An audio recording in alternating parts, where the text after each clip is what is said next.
Hello, everyone. Welcome back to the C Suite Mama podcast. I'm your host, Shay Campbell.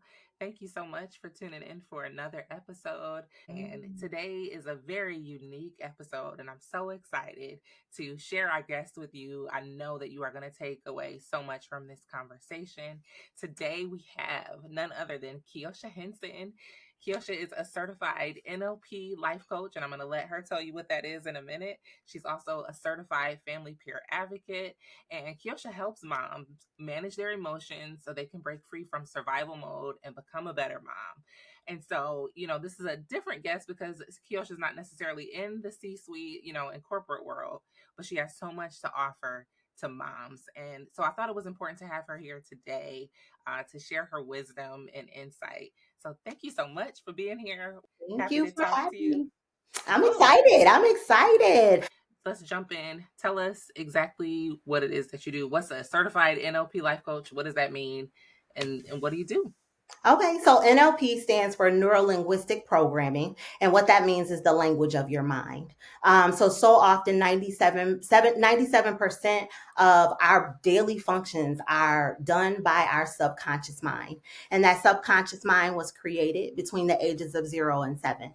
So for most of us, that's a result of where we were born, our family, if we've experienced trauma, that impacts it. A lot of families don't know that. And when I work with moms, I always ask them to think back to who they were when their child was 0 to 7, because that's their foundation. That's that child's foundation of who they are. And that's the foundation of who we are as women. So when we enter into the world, it's based on that 0 to 7.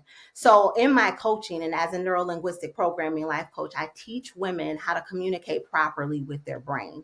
We do that wrong. We talk a lot about what we don't want and not understanding that our brain gives us more of that. What we focus on grows. And so that's what neurolinguistic programming is. It's talking about the language of the mind. So interesting. It's super fascinating. I'm very fascinated by neuroscience, but I don't know that I really understood this whole idea of talking to your mind or Mm-hmm. programming your mind necessarily. So that is fascinating. I can't wait to jump in and hear more about how that applies to us as mothers and how we approach parenting. I know on your platform, you share a ton about some significant challenges that you had in your parenting journey that have kind of led you to this place. Specifically, and I want to give a trigger warning for those who are listening, and we'll also share some resources for these type of events. But your oldest son had a suicide attempt some years ago. Mm-hmm. Can you talk to us a little bit about that journey and how that led you to this place with intentional parenting? Sure. So my older son, he's 24 now. When he was 14, he attempted suicide. He took all of the pills in my medicine cabinet. And for him, for us as a family, he had no mental health struggles. Well, that's what we thought, right? Like we just thought that he was good. He was a good kid. He was quiet. He was just such a great kid, or he is a great kid. Well, he was a great kid because he's an adult now. You know what I mean?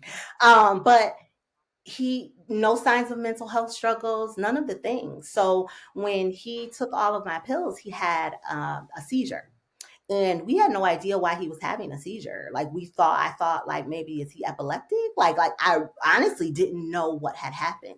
And my middle son, who is now 18 at the time, he was like, he had a knife, and so we were confused, like we had no idea what happened.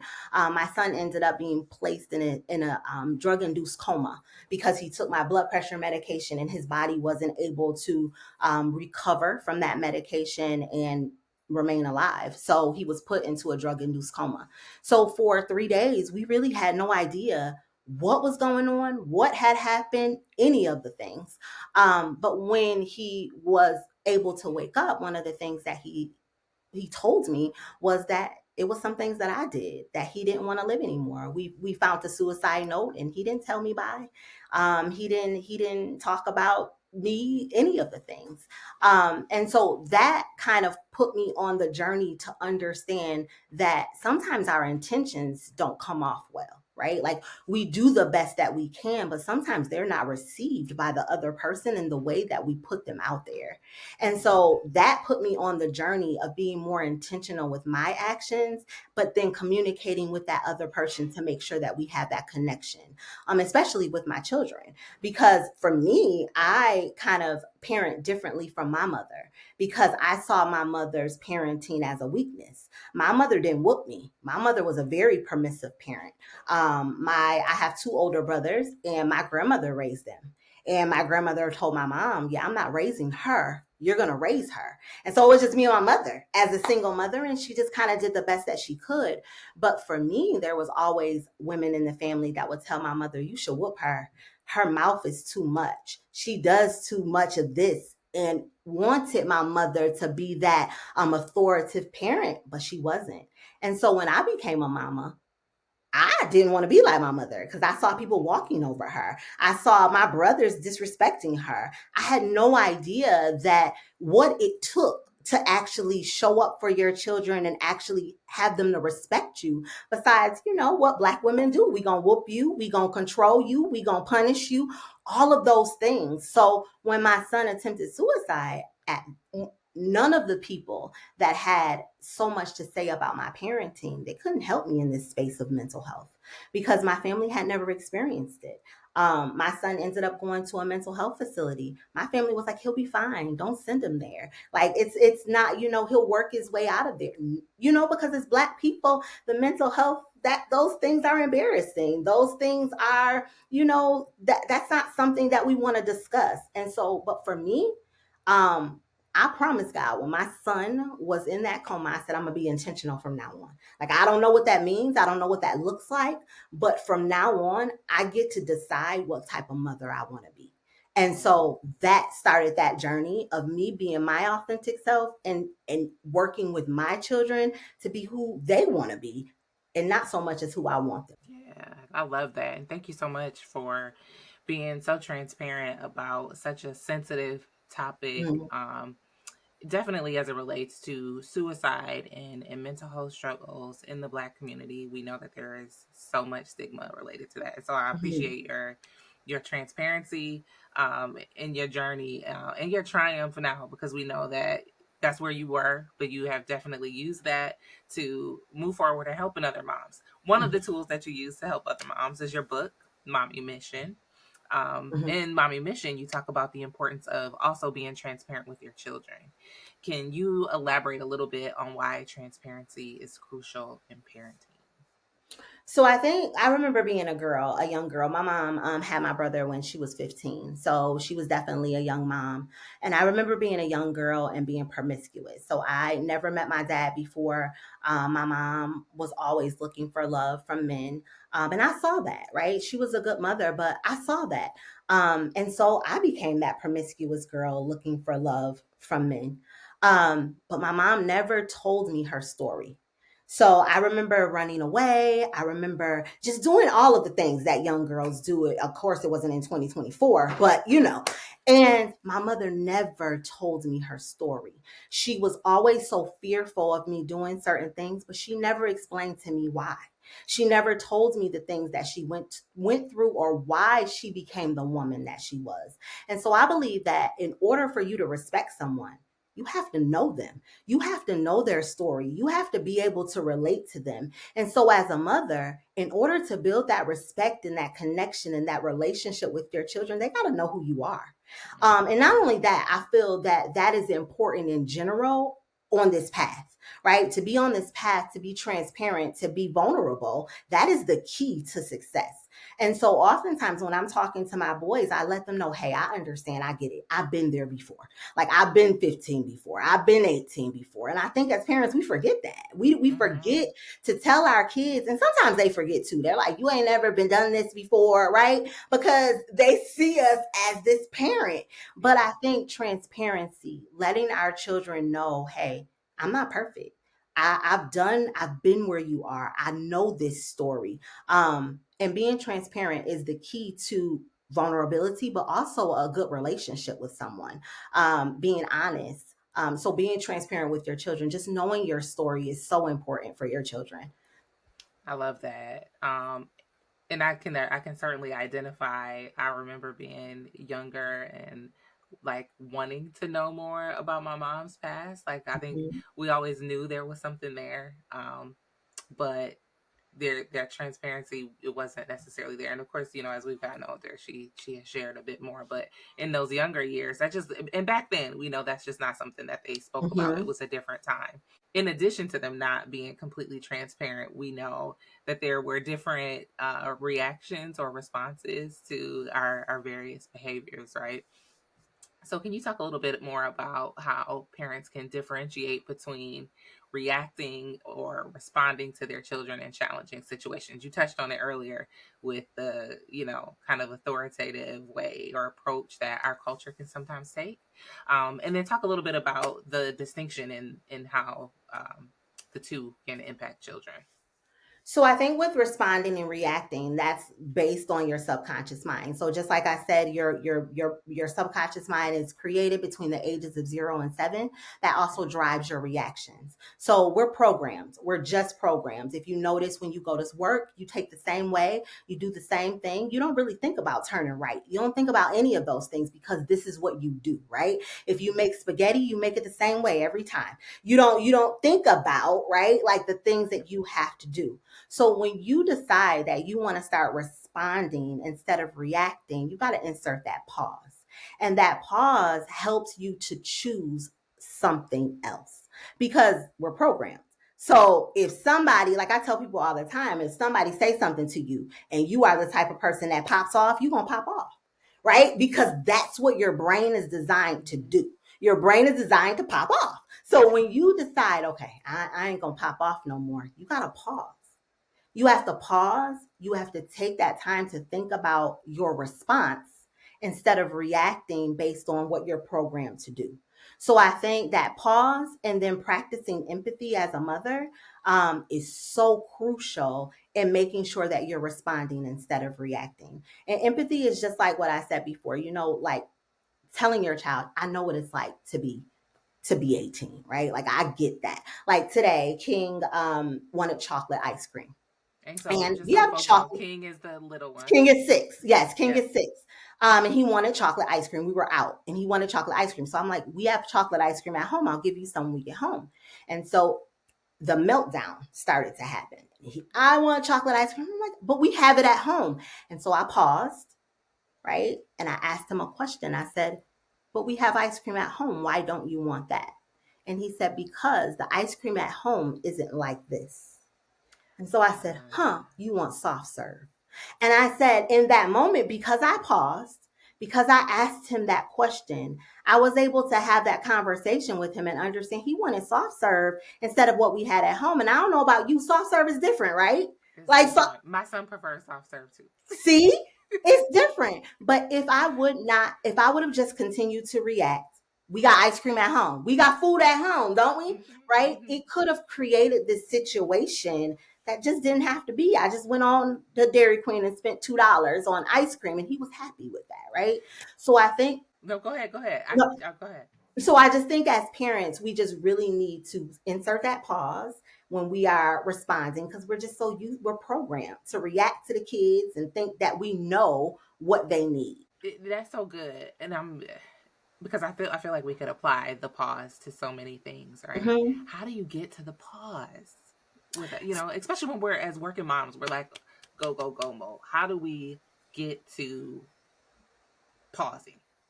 So the pause is about being more mindful. It's about becoming more mindful. And I tell people all the time, like when you are healing, it's not something that you just start right now. It's an ongoing process, right? So it may not be something that you have to implement forever, but think about how long it took you to get to where you are right now, right? Like how much wisdom have you had to take on? How many situations have you had to learn from to become the woman that you are today? So for you to insert a pause, it's not going to be that easy. You're going to have to do some reprogramming as well. So oftentimes affirmations are my jam. So when I'm working with clients, that's the first thing I do. I'm giving you 10 affirmations because that's how you reprogram your brain from what you actually think about now. So that those affirmations and doing, even listening to them, like you don't have to write them down. You can, I tell people to record them on your phone and you can listen to those affirmations every day. You can listen to them on the way to the car because remember, your subconscious mind is working all the time. It doesn't really understand what's happening. It communicates in pictures and all of the things. But if you're listening to it, it's taking it in. That's just like when you are in places that are negative or you hear people saying things or you're listening to that music that isn't, positive, that goes in your brain. What you focus on grows.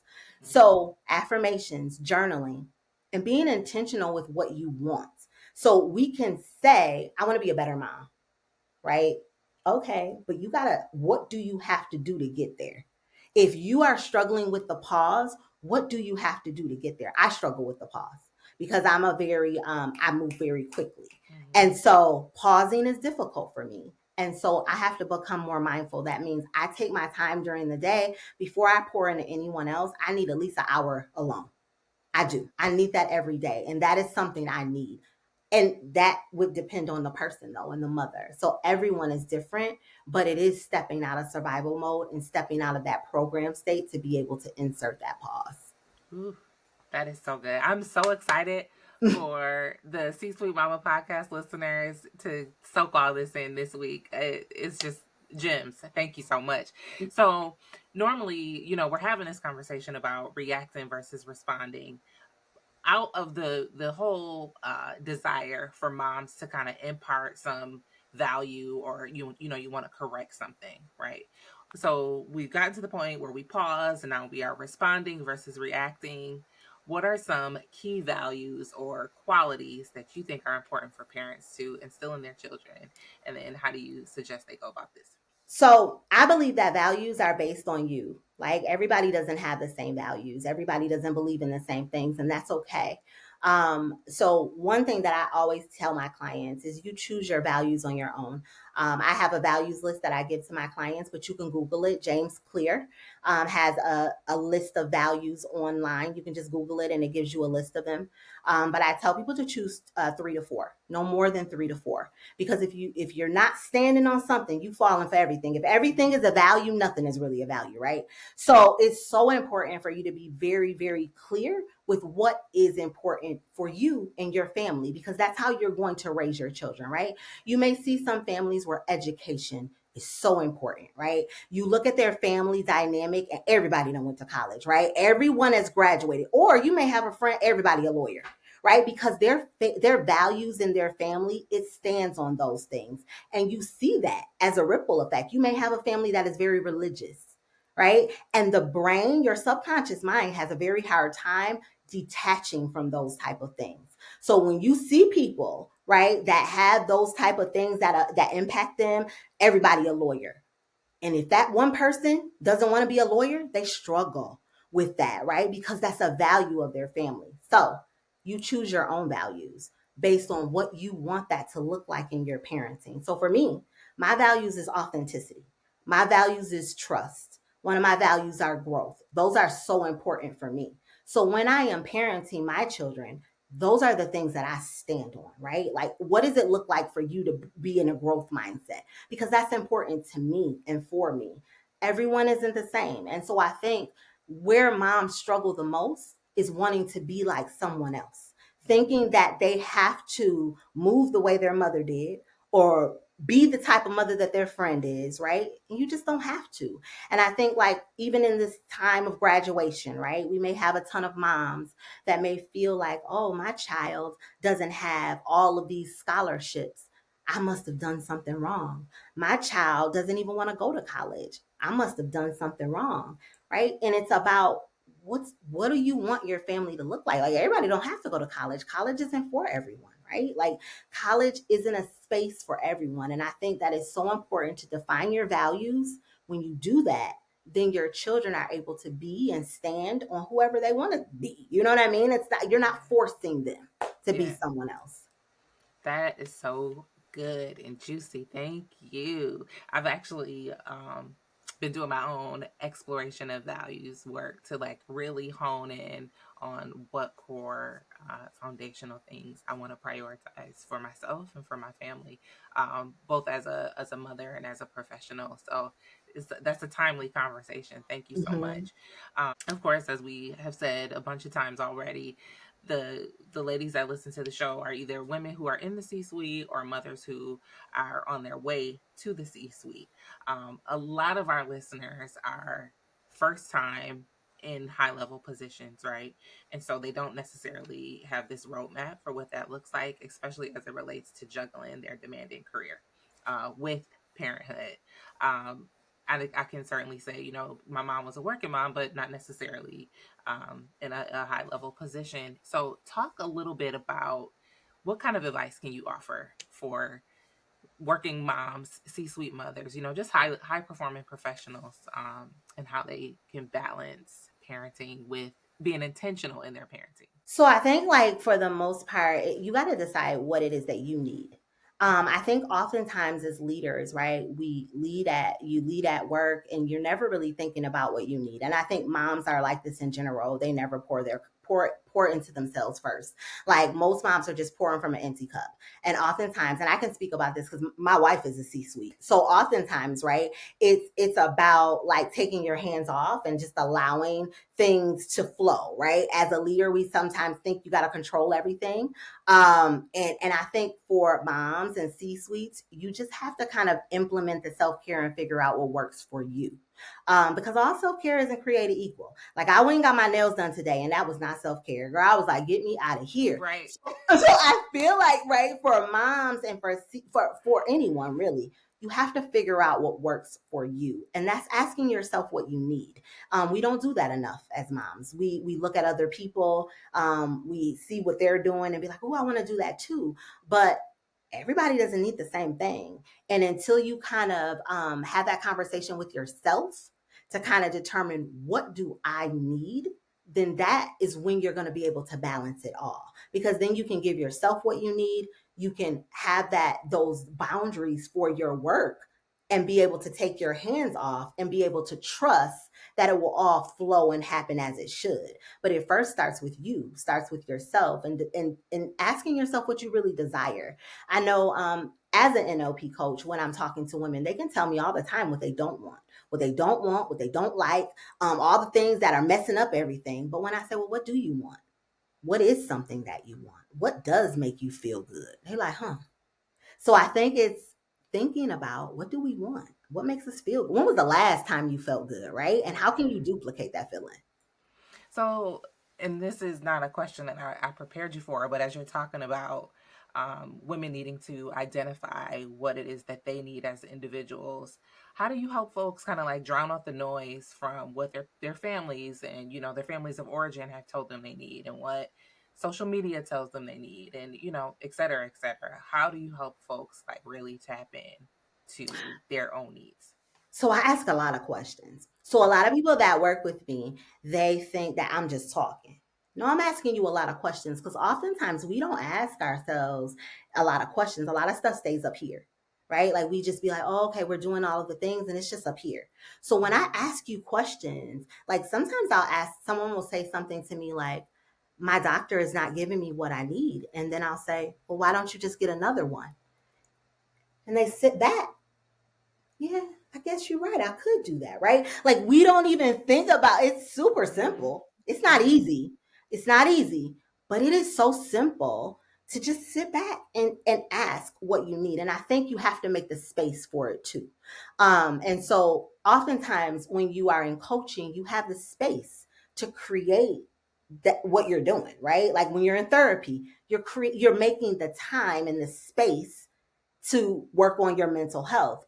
But if you don't make the space to actually figure out what you want, meaning you may just be doing all of the things, not really being intentional with saying, oh, I'm going to get a coach. Oh, I'm going to get a therapist. Oh, I'm going to actually join the gym, right? Like if you are not being intentional with creating the space for change, it's never going to happen. That's so good. So I would imagine in your coaching process, you are helping women also identify supports and support networks and all of that. Talk to me a little bit about how important your support network has been in your own journey, and what form does support typically take for you in that network. So that this is like one of my favorite questions, and I love to talk about support and village because I wasn't always like I feel like I'm a naturally extroverted person. I'm friendly. I never meet a stranger, right? Um, but it's very difficult when you are an entrepreneur and to have someone that you can relate to on that level. So I talk a lot about putting yourself out there. Like I've never been a shy person. I'll talk to anyone, and I know a lot of people struggle with that, but that has served me so well You came that right up to I me the first time we met. That yeah, that is how the conversation started. yeah. Hey, girl. Like I am that is something that I tell women all the time. You got to put yourself out there. So oftentimes when I'm talking to women, I'm getting them uncomfortable. I'm like, girl, like for moms, we stay so secluded. We think that, because we have these kids, we just get so used to being in the house or doing things with our kids. And so for me, my support system came from me putting myself out there. I have a girlfriend that I've never met before. We've been friends for the last 4 years. She lives in Louisiana, but we communicate through voice note. But she has been a support system for me. I met her online through a group coaching program that, when I say like college isn't for everyone, it wasn't for me. But I have invested so much in coaches that have helped me and moved me forward. And that's where I met friends. My social media has grown simply by creating village and actually being intentional with other mothers because people want people to actually care about them, right? Like Yeah. so often we are on the internet just to show off or to post just to post or just doing something to make money, right? But I have found that when you actually care about people, they love that. People need that. People Mm-hmm. feel that, right? So creating a village, telling someone, girl, your hair cute. I love your shirt. That matters to people. So I think that creating this village, creating a support system is really about being kind to people. It's about putting yourself out there. It's about being vulnerable. Like that's the number one thing. It's about being vulnerable. And that's where a lot of women I know struggle because we feel embarrassed. We feel like somebody's going to talk about us. We feel like we're not perfect. And sometimes other people can make us feel like those things are true. But I think that it's our self talk that moves us forward to just be vulnerable. Because if we share our struggles, what can somebody else say about them? Because we already told them, right? Like you can't talk about me because I'm already talking about me. Right, right. You And know? and so, I love your approach to vulnerability. I love the your unique approach to support systems, right? Like not many people are putting themselves out there in a way to really establish a friendship with somebody that they haven't met before. Hmm. But that's obviously taken a really important form of support for you. Um, and so I like your kind of radical approach to things and doing things differently. Hmm. In that sense of doing things differently in this kind of new age that we are in, what do you think some of the biggest misconceptions or challenges are that modern mothers face when it comes to raising children in this current world? I think, like for the most part, like I said before, moms think they have to do it like everybody else. They feel Mm-hmm. like they have to do it like everybody else. They feel like they have to be perfect. And those are the two things that I see the most. They feel like they have to be perfect, so they carry a lot of shame. I see a lot of mothers that carry a lot of shame for things that they just didn't know any better. Like I just didn't know any better, Like we don't know what we don't know, and a lot of us just don't know, right? So I see that a lot. And then I see moms just feel like they have to do it the way everyone else does it. So I feel like that you get to create your own path. That's why I'm very intentional with saying, what are your values? Like they don't have to be what my values are. What are your values? What do you want to stand on? And then saying you don't have to be perfect. Like in actuality, we're perfect for the season we're in. Everything happens as it should. So if you take on that approach and that thought process that I'm perfect for the season that I'm in, then you get to look for opportunities when you think things aren't working out for you, right? And when you do that, you get to be you get that's empowering. right? To be empowered and to say, what are the opportunities in this situation, opposed to saying, I messed up. I'm ashamed of this situation. Because we can't change it. I can't change the situation. It's done. What have I learned? So I think those two things are things that mothers struggle with the most. But if they change that narrative, it can really move them forward. That's so good. Now you mentioned those two things, and shame really stuck out a whole lot for me there. What are some other challenges you think that you often hear about for keeping in mind the working professionals that you deal with? Because I know you deal with all kinds of moms, but particularly those professional moms. What other major challenges you think they're facing? I think that they separate their work leader self and their mom self. And Mm, I think those two people are the same. I see a lot of moms, a lot of leaders, and a lot of just women at work in general, right? Like you take your work self to work, and then you bring your home self home, and it's hard. You're dealing with two different people, and I feel like that your values are your values, and the way you lead at work is the way you should lead at home. And so, oftentimes with moms, they are at work being a different person than who they are at home. They feel like maybe they need to be softer with their children, or they need to explain things, or they don't need to explain things. Like they think, oh, it's a kid, it's a kid, and they don't understand, and they just gonna do what I tell them to do. But I feel like if you apply some of the things that you do at work to your home life, it can really make your parenting experience better, and it can really help your children. So if you are the type of leader that's actually leading your employees, right? Because I mean, there are leaders that don't necessarily lead, right? mhm. But if you are a leader that's actually leading your employees, that transfers over to leading your children as well, right? That's You, so you you're emotionally intelligent with your employees. You want your children to be emotionally intelligent as well, so you talk to them in that same way. That is so beautiful. And see, sweet mamas, if you are struggling with figuring out how to connect the two, we will make sure we share all of Keosha's information so she can help coach you through this. Now, this is where I have one last question, kind of in our formal round that I did not include, but I know you're going to handle this with a breeze because you talk about this all the time. Um, let's talk about spanking and Mhm. spanking versus this new gentle parenting, I think people are saying. Mhm. Mhm. I know that has caused a lot of controversy on your socials. People are coming Mhm. for you all the time, especially our skin folk who, Mhm. we have been raised in our culture. Spanking was just what people did. Um, let's talk about that a little bit. Why your approach to hands off? So with my son, when my son attempted suicide at 14, and then we did a lot of counseling, he was in facilities, and he was communicating things that were bothering him. And I was confused because I was like, why haven't you told me these things before? Like I've never heard any of that. Is this new? But it wasn't new. He didn't feel he could because I was putting my hands on him, right? So I was whooping him, I was punishing him, which was silencing him. And oftentimes, as mothers, as Black mothers, right, we don't understand that we are silencing our children, especially our boys.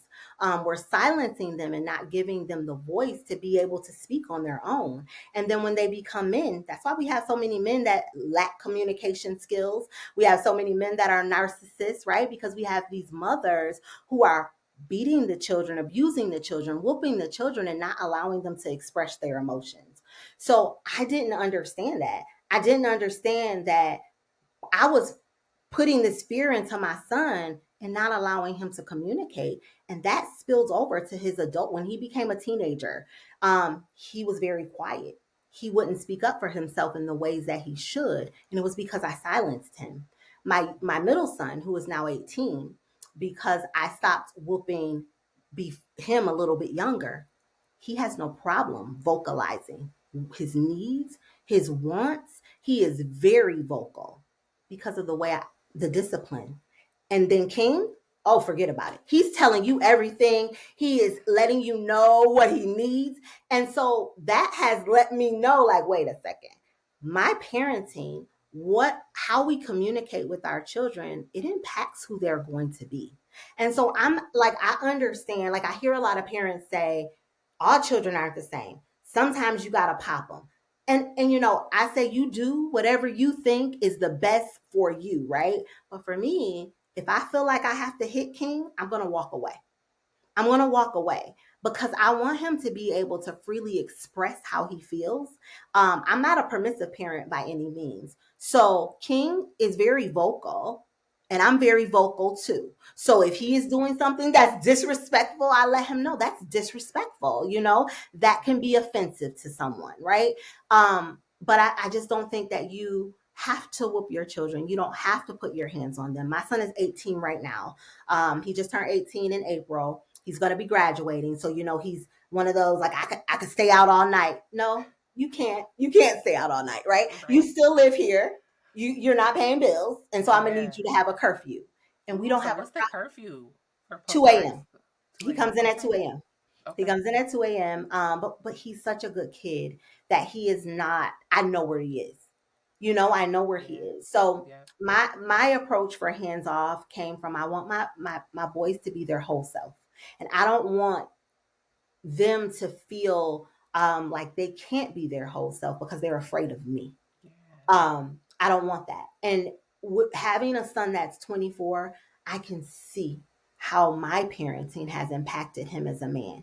And my transparency with him, though, and I say to him all the time, please forgive me, right? And when I explain things to him about maybe how he's communicating, I empathize with. I know I haven't always been the Yeah. best at explaining this, or I know that maybe what I have done has impacted the way you handle this, and I'm sorry. Maybe we can do it a different way, right? So Yeah. I think that when we're hitting our children, it is a result of us not being able to manage our emotions. It just is. That I is hear a so lot of good. moms say, no, I'm not upset. And I'm like, you don't hurt people. You don't engage in violence when you're not upset, right? Hitting someone is a form of violence. And if you continue to do it as a way to control someone, it is abuse. It just is. And I mean, I know the words are triggering for parents that may not have intentions to do that, but it is, right? Like it just is. It's violent because Mm-hmm. you can't go hit your boss because they said something that you don't like, right? You don't Yeah. want to. You want to communicate. So that is where So that journey good. has You're not going to hit your boss. You're not going to hit your direct reports. come, So right? you have the ability to control yourself. You just have to transfer those skills to home. That's so good. So, Mhm. so good. And I was going to ask you the question, because we have a range of parents who listen. Some folks have little kids and some folks have adults. And so I was curious to hear a little bit on how you have kind of repaired some of the harm. But you spoke about that a little bit. So thank you. I don't know if you have anything additional you want to add or advice for moms who realize they've done it the wrong way and want to kind of take a step back and do some repair in that way. Do you have anything additional? I just think that it's really about being transparent and really Yeah. just owning your story, being transparent, and sometimes as parents too, where we apologize and then we add to it. So I hear moms say, "I'm so sorry for doing this, but I did the best that I could. I didn't have any help, and I da da da da da da da da da da right, all of the things." And I know, like those things are valid. I'm not saying that they're not. They really did impact us, but our kids don't really care, right? Yeah. Like that is not how they process information. So for a mother, if you are struggling and you want to be a better mother, I first tell my mothers to sit their children down. When you are changing something in your family and your household, you need to include your children and you need to let them know. And, I mean, let them know, hey, I got a coach. Hey, I'm going to therapy. Hey, there's some things that I have done and I need some support that can help me move out of this. So we're going to be doing things a little bit differently. I know in the past, maybe I have done this, but we're not going to continue to do this in the future. And I think that that conversation is so important for our children to actually see us. To see us trying, first of all, right? And then to cut us some slack. Because sometimes when kids see that we're trying, they're like, oh, okay. See, because she do be getting on my nerves, right? Because we do Yeah. be getting on our kids' nerves. They be We seeing it, do. And it right? makes us human, right? It humanizes you to not be like this Exactly. perfect altogether person when you can have that conversation. It's so good. Yeah. Yep. And we do get on their nerves for sure. Mm-hmm. Mm-hmm. I Yep. know when my son has had it with me, I can tell in those moments. for Yep. sure. Well, this was so good. I hope folks had their notebooks out or go back and replay and certainly connect with you. I'm going to give you an opportunity to share that information in just a bit. But in true C Suite Mama form, we are going to enter into our lightning round, which is just a series of some fun questions to let folks get to know a little bit more about you. So Okay. let's start. Tell us, how do you start your day? What's that morning routine? So, we're in New York, so I don't want any judgment, but I start my day with a pre-roll in my Okay. office. That's That's because how it's I start a my day at 5:30 a.m. when the whole house is 5:30. You sleeping. are up so early. Hmm. That's a goal for me to be up at 5:30 regularly. Okay, no judgment. It's legal here in New York State. Okay, what's one tip that keeps you productive? Alarms. Okay, like an alarm clock, like to wake up, or No, I set what are those? alarms for everything I do throughout the day. So if if I need to call someone, if I need to pick something up, I set alarms for all of the things. Even in the beginning of my healing journey, if I needed to do affirmations, I set an alarm for affirmations because I will forget. That's good. I had an additional question, but this is the lightning round, so I'm gonna keep moving. Who do you look up to? Um, who do I look up to? I look up to my mother. Yeah, Nice. I look up to my mother. As I've gotten older, I have realized what strength is. For so long, I thought that my mom was this weak, permissive lady. And as I've gotten older, I have learned that that woman is strong and she has really taught me some things that has carried me along. That's beautiful. How do you unwind after a long day? Girl, my pre and Start and wine. stop. Listen, my pre-roll and wine. Yeah, that's how I unwind. Okay. Book or podcast? What's been most influential to you lately that you want to share? Um, you said book or podcast? Yeah, either of the two. One of your So I'm an favorites. audiobook girl. So I do listen to a lot of audiobooks. Are you asking like what's one of Which the one? audio? Mm-hmm. Oh, The Mountain is You by Brianna Ooh, Wise. that is That good. is, yeah, that was definitely one for me. Okay. Yeah, that's a favorite of mine too. Hidden talent. What's something that we don't know you could do? I used to be able to sing, but I can't no more. So I The say pre rolls did karaoke. it. Karaoke. Karaoke. Yeah, I feel That's like that's a hidden talent because everybody can karaoke, but baby, I could mm-hmm. karaoke. I could Cause karaoke. extroverts, you can do that. Yeah. Cause And girl, I be sounding horrible, but listen, the crowd be listen karaoke. what's your favorite way to treat yourself? We know you don't like to get your nails done. That ain't self care for me either. But Target, Target. mm, I a love nice Target so much. stroll. It's such self care for me. I love it. Nice. That's a good one. What's the best piece of advice you've ever received? You have to suck to succeed. Mm, that's good. How would you, in one word, describe your motherhood journey? Hmm. How would I describe it? Girl, it's been bumpy. It's been Bumpy. bumpy. I'm gonna say Okay. it's been a journey. It's a A journey. It's been a journey. journey for It is a real. Yeah. journey. Yeah. Okay. Mm-hmm. And what's one item you always have on your desk? Chapstick. My lip gloss and chapstick. Yeah. That is so funny. I can't even count the times that I've heard people say that now. That is so funny. Okay. This you know what, you are always lips always popping, so that Mhm. I can see that for sure. Well, thank you so much. That Yes. concludes our lightning round. This was an awesome conversation. It's so good, and I'm so glad I had you. We got to get your wife on the podcast too, for sure. Keisha is Mm-hmm. quiet though, so I don't know if she's gonna be willing, but It we'll is. work on her a little bit. Yes. We'll work on Yes. her. Yeah. So thank you so much. I'm gonna wrap up with a couple more pieces that we do here on the C Suite Mama podcast. Every now and then, I like to share a leadership lesson. I'm gonna share a quote that my good girlfriend Crystal Rodriguez Dabney and she's also my link sister. She shared a quote yesterday on her Facebook page, and I don't know if she wrote it, but I'm gonna read it anyway because I thought it was powerful and helpful. She says, if you want to be happy, decide to be happy on purpose. When you wake up in the morning, don't take a wait and see approach to your day. You decide what kind of day you'll have. Make happy happen for yourself. And so I just Mm. thought that was so great.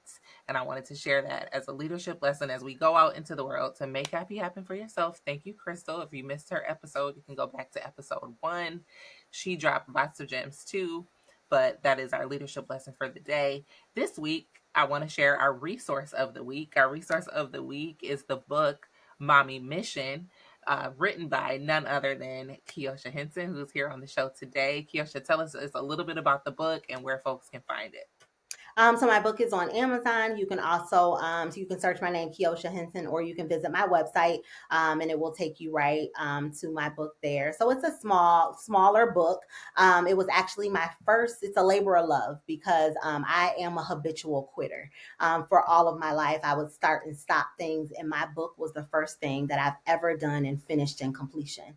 So I'm super proud of that, and I did it in my own way as I do everything. So, so many people write these thick books. And for me, I was like, look, I'm going to write my book. I'm going to tell you what I need to tell you, and we're going to do it real quick. So my book is a shorter book, but it tells you a story. It gives you the information that you need. So you can find that on Amazon. Awesome. Thank you. And tell folks how can they connect with you and hear more about your life coaching service. I know you do individual services, you offer group coaching. So tell us about all that stuff and where folks can connect with you. So right now I'm offering one-on-one coaching. I also have some mini courses as well on my website if you are maybe a self-paced learner. But as far as like coaching, I do one-on-one coaching, and I do like 4 to 6 weeks, really depending on what it is that you need. But you can connect with me through my DMs. I answer those, or you can send me an email or send me something on my web through my website, and we can talk more about what coaching looks like for you. And for those who are not going to scroll it down and look at the show notes, tell us your social media handles so they can hear that Uh, real quick. On Facebook, I am Keosha Henson. And then on Instagram, I am the life coach for moms. Awesome. I'll be sure to link her Instagram and her Facebook page in the show notes. We will also share some resources if you have a loved one who might be struggling with suicidal ideation, or just expressing some concerns about self harm, or if you have concerns about a loved one, we'll make sure we share some resources for you to get help and know the right things to do in that regard. We'll also share the link for the resource of the week, and we'll share some information on Keosha's favorite book, her favorite audio book right now. So that is a wrap. This was such a great episode. Thank you so much for being here. Hopefully we can Yes. get you back, or maybe we'll get Keisha back too, and Mm-hmm. we'll talk about some other things. You work on her, but I Mm-hmm. just appreciate you both. Thank you so much for giving your time here. Yes, I love this. I love your podcast. You did such a great job. I'm proud of you. I really love the flow of it all.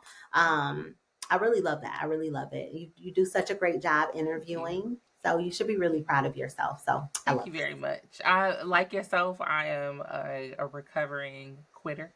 it. Hmm. Um, so this has been a blessing, and it's also a labor of love to share what I have needed to folks Yeah. listening. So yeah, Yeah. thank I you. love that. Thank you. I appreciate you. All right. Thanks for listening. Until next time. Don't forget to, I'm sorry, I almost forgot. Don't forget to like, follow, subscribe, share, leave a review, leave a suggestion, a comment, all those good things. We'll talk to you soon. Bye. Bye.